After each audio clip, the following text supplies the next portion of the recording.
It's your responsibility to persevere. It's not mine. It's not your family's. It's not your friends. It's no one. It's you. God gave you the dream. It's your job to persevere.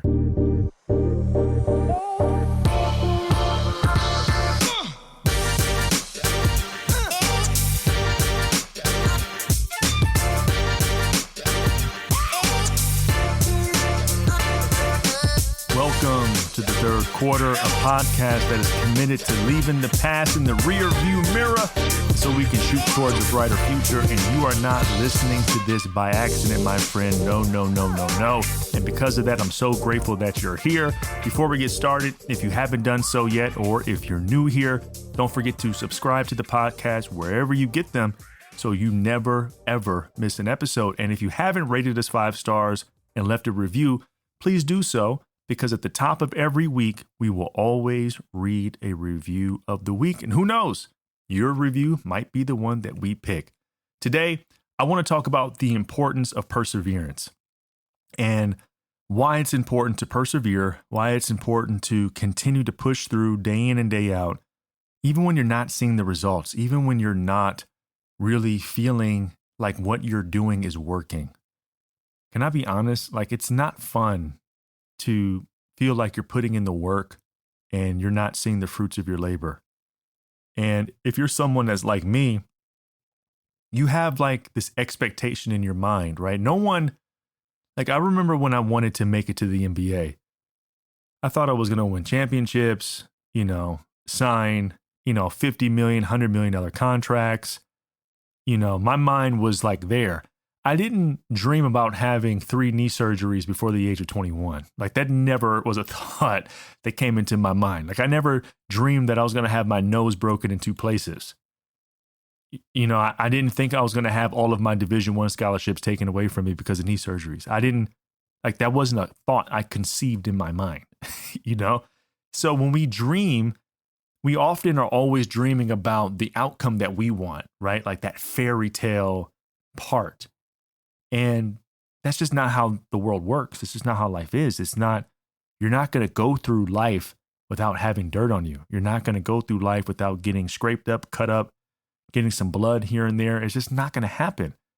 So the way I look at life now, it's almost, if I feel like I'm pursuing something that I'm led and called to do, it's my obligation and duty to persevere through whatever hardships are coming my way. Because, Philippians 4:13 says I can do all things through Christ that gives me strength.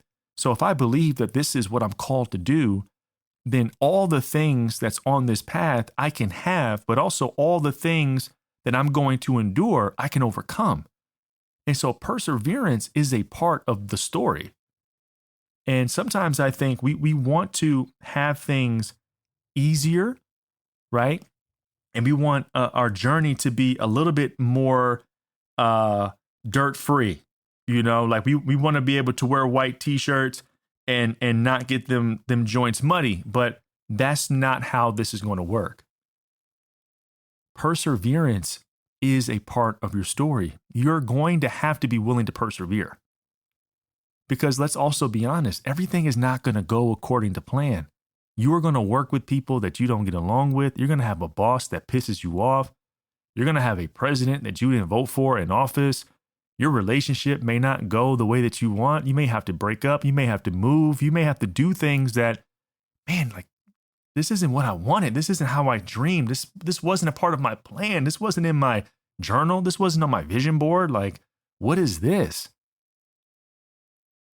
But you got to persevere.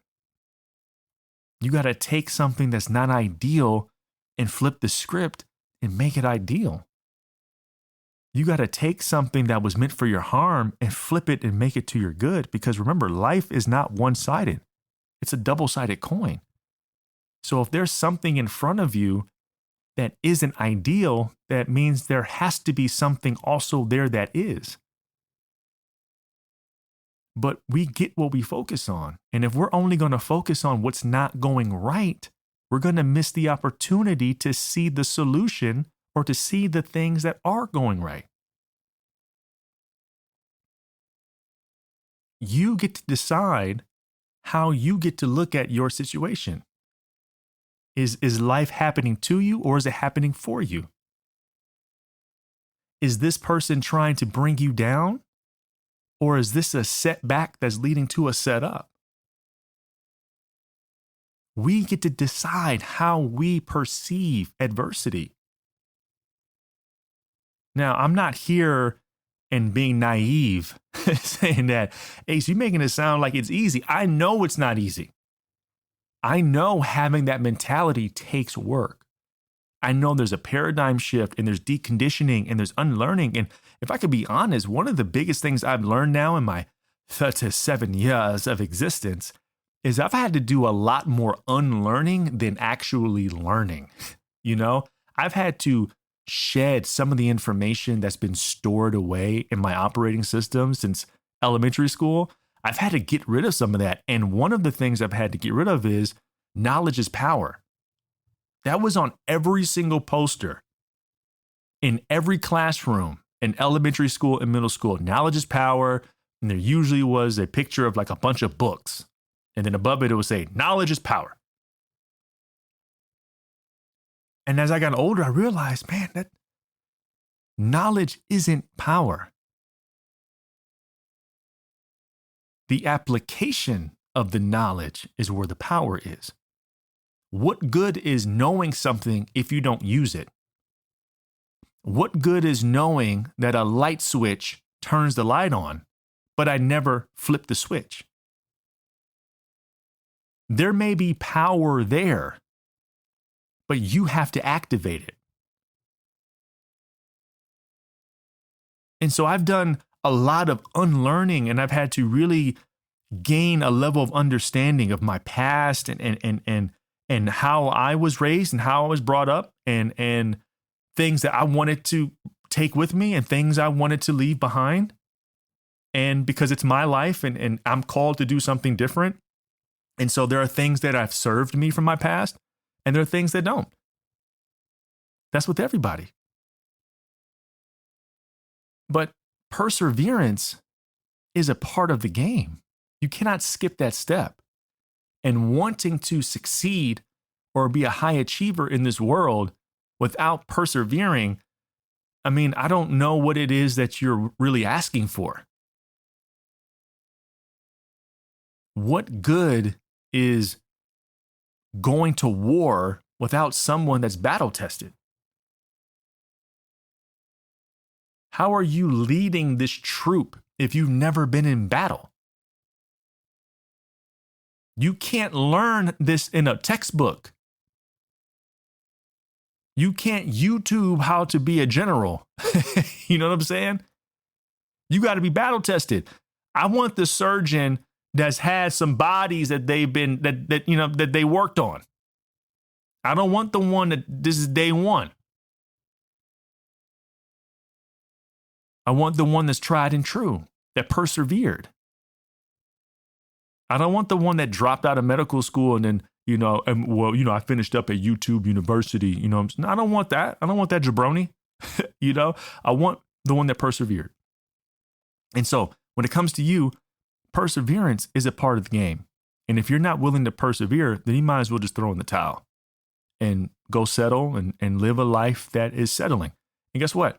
That's great. If that's the life that you want, more power to you. God loves you the same. I love you the same. The difference is, how are you going to feel about yourself knowing every single day you settled because you didn't want to go through adversity? You have to live with that. I don't want to live with that because I have lived with it and it's not fun. It's not fun knowing that you went to bed settling and you know that you were going through an obstacle and you're running from it and you're not running towards it. So I don't know what it is you're going through right now or what it is you need to persevere from, but this is a reminder for you to persevere. This is a reminder for you to lace up your boots and to go forward, onward and upward. It's your responsibility to persevere. It's not mine. It's not your family's. It's not your friends. It's no one. It's you. God gave you the dream. It's your job to persevere. And I hope this podcast has encouraged you to do so but I can't move your feet. I cannot do the work for you. This is all the help I can offer is this word of encouragement, but hopefully it's a seed that's planted that sparks something on the inside of you for you to do it for yourself. Because here's the thing. What story have we ever heard that inspired us when the main character was never battle tested and didn't go through any adversity and didn't persevere? What movie would you watch when the beginning of the movie started with someone having a leg up, and then in the middle of the movie, they became the richest person in the world, and then at the end of the movie, they died the richest person in the world, and every idea they came up with worked on the first try. Every person they talked to, said yes on the first ask. Like, that's not relatable. That would be boring because you cannot connect with that character. Persevering through adversity doesn't just do you good. It makes you more relatable to other people. So now you can connect to others with your story. Now you become inspiring and you become influential. People get inspired through their stories of perseverance. It's not through the stories of success. It's the stories of perseverance. That's what drives people to keep going. It's the testimony. It's not the destination, it's the journey. That's what connects us together, is the universal desire of needing and wanting to persevere through life's adversity. So I want to leave you with this. I want to ask you this question, and then I want you to ask yourself this question. Are you running from or are you running towards perseverance? It's a simple answer. You don't need to be like, well, on this. No. It's either yes or no. You're either running from it or you're running towards it. The second thing is, what type of legacy do you want to leave behind? Do you want to leave a legacy behind as the person that just, whenever adversity came, you said, well, I guess I'm done. I quit. I tried. I tried. Or do you want to be the one that sits their kids down and their grandkids and they have a story to tell? They're like, Granddad, can you tell the story about when you started your business? Grandma, can you tell the story about when you started your business? What happened? And you get to tell the story of the starts and the stops and the ups and downs and twists and turns. But on the other side, you made it through. And the last question I want to ask you is this. If you're not willing to persevere in whatever endeavor the adversity is, my question to you is, do you really want it as bad as you said you do? Is it really that important to you? Because I'll tell you what, if it's truly, truly important to you, you will find a way. I remember, and I'll end it with this story. I've told this story before, but I don't think I've shared it on the podcast. And if I had, please forgive me. And I'll keep it short. But a few years ago, when I was coaching this young woman in her fitness journey, I was working with her for like a month and she wasn't really seeing any progress, any results, very inconsistent. And about a month down the road, she wanted to stop. She wanted to cancel because I'm not seeing results. And I thought I would be here by here, yada, yada, yada, going through the whole thing. And I said, I understand, but before you make your decision, can I ask you a question? And she said, yeah. I said, well, I'm going to be honest. It's a long question, but just bear with me. She said, okay. I said, if I told you to go outside right now and to run a mile, how long do you think it'll take you to run a mile, start to finish, right now? I said, just pick a number. Is it 10 minutes, 15 minutes, 20 minutes, 25? Like what is it? She said, probably like 15 minutes. I said, okay. Let me ask you a question. As you're running this mile, do you like dogs? She said, yeah. I said, what's your favorite dog? No, she said, I don't know, German Shepherd. I said, okay, let's say while you're running your mile, you see a German Shepherd, the most beautiful German Shepherd you've ever seen. Would you stop and say hello and pet it? She said, absolutely. I said, okay, cool. Now, if memory serves me correctly, you're looking at moving, right? She was like, yeah. I was like, you looking for a house, apartment, a townhouse? She was like, I'm looking for a house. I said, okay. What if on your run, after you passed the dog and you said hi to the dog and you pet the dog and now you're happy, let's say a couple blocks down the road, you see the house of your dreams and it says for sale. Matter of fact, it says open house. Would you go up to it? She says, absolutely. I said, okay, let me ask you one more question. Let's say on this run, after you see the house, you're feeling inspired, you took pictures of it, you're like, oh my God, I think I found my dream home. The next block, there's a stoplight. Are you going to stop or are you going to keep running? She said, Ace, what kind of question is that? Of course I'm going to stop. I said, okay. So I say start to finish, what do you think? 15 minutes, 20 minutes, maybe 30? Because you stopped at the house? She said, yeah, probably that. I said, okay. Let me ask you this. Let's say you run a mile in the exact same place, right? Same route. Only this time, I called you and I said, hey, I kidnapped your son and I'm exactly 1 mile from you at this specific location. I dropped a pin and it's the exact same route that you just ran on your own. I slashed all your tires to your bikes and your car and I stole all your shoes. You got exactly 10 minutes to get here or you'll never see your son ever again. And I asked her, if you see that same German Shepherd, are you going to say hello to it? She said, no. I said, okay, what if you saw that house? Are you going to stop by? She said, no. What if it's a red light and your life's in danger and you might get hit by a car? Are you going to stop? She said, absolutely not. And I said, do you think you're going to get to your son in 8 to 10 minutes? She said, yeah. I said, well, why? She said, because that's my son. And I said, oh, okay, well, that's interesting. Because the first question I asked you was, how long would it take you to run a mile for you? And you said 30 minutes. But when it came to saving your son, you would do it in 8? That's interesting. Nothing changed about you. The difference was the reason why you were doing it changed. You were willing to run through traffic and risk your life to get your son because your son meant more to you than what you had to endure on that mile. You were willing to persevere for something bigger than you. She said, shit.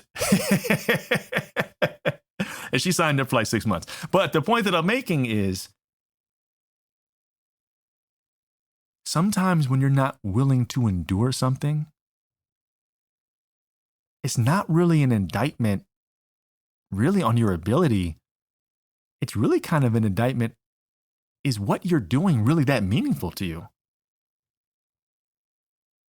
Is it serving something bigger than you? Because I truly believe if it mattered that much and if it serves something greater than you, you will find a way. Now, I knew my example to her was an extreme one, but I wanted to paint the picture of the difference of you doing something for you and then you doing something that is greater than you.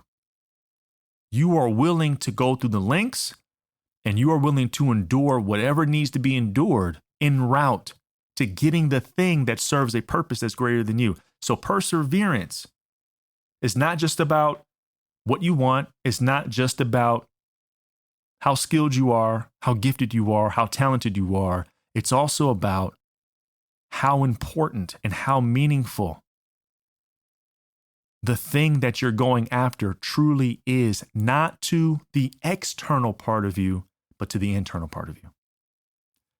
I hope this episode blessed you and served you. If anyone came to mind, please share it and send it to them. I love you so much. And remember, you're special. You got this. But sometimes we got to ask these questions to see if what we're doing truly is in alignment with what we really want. I love you so much. Be safe, be blessed. And thank you for listening to the Third Quarter Podcast.